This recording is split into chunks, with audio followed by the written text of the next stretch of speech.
Friends, 1983, 1996 आणि 2006, 2016 पूर्वी आणि नंतरच्या पेन्शनधारकांसाठी नवीन अपडेट आलेली आहे.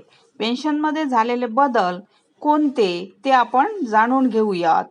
1983, 96 आणि 2006, 16 पूर्वी आणि नंतर कोणते कोणते बदल झालेले आहेत ते आपण पाहूया. भारतातील पेन्शन प्रणाली वेळोवेळी बदलत राहिली आहे. विशेषतः सरकारी कर्मचारी आणि त्यांच्या कुटुंबियांसाठी 1986, 96 आणि 2006-16 पूर्वी आणि नंतर पेन्शनमध्ये अनेक महत्त्वपूर्ण बदल झाले आहेत.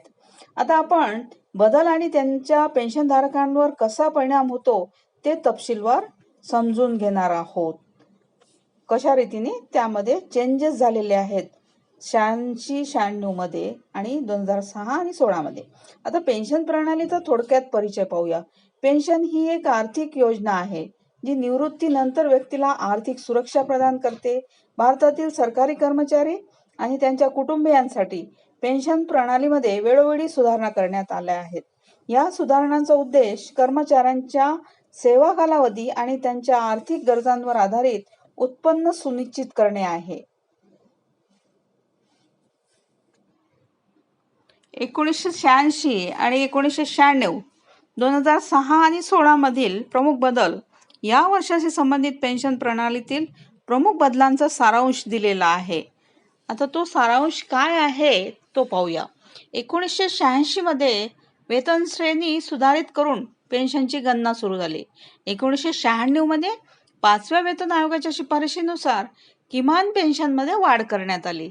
आता 2006 मध्ये 6व्या वेतन आयोगामध्ये ग्रेड पे आधारित पेन्शन प्रणाली सुरू केली आणि 2016च्या 7व्या वेतन आयोगाने नोटेशनल पे या आधारावर पेन्शन मोजणीची तरतूद केलेली आहे.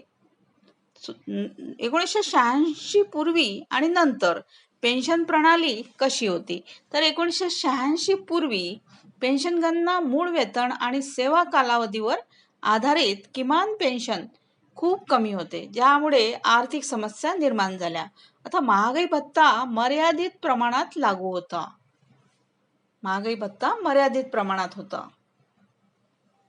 1986 नंतर 4थ्या वेतन आयोगाच्या शिफारशीनुसार पेन्शन नॅशनल पेवर आधारित होते. महागाई भत्ता जोडून एकूण पेन्शनमध्ये वाढ करण्यात आली.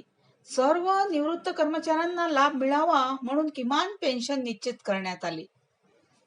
किमान पेन्शन निश्चित करण्यात आलेली आहे 1986 नंतर.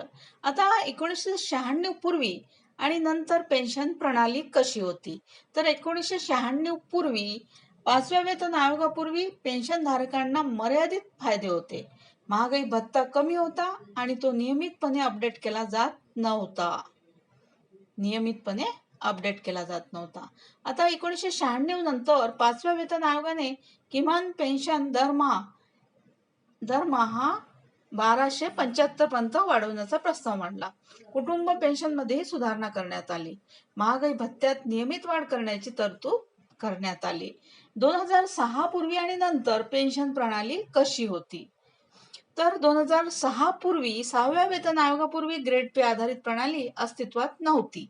निवृत्तीच्या वेळी शेवटचा पगार हा पेन्शनचा आधार होता.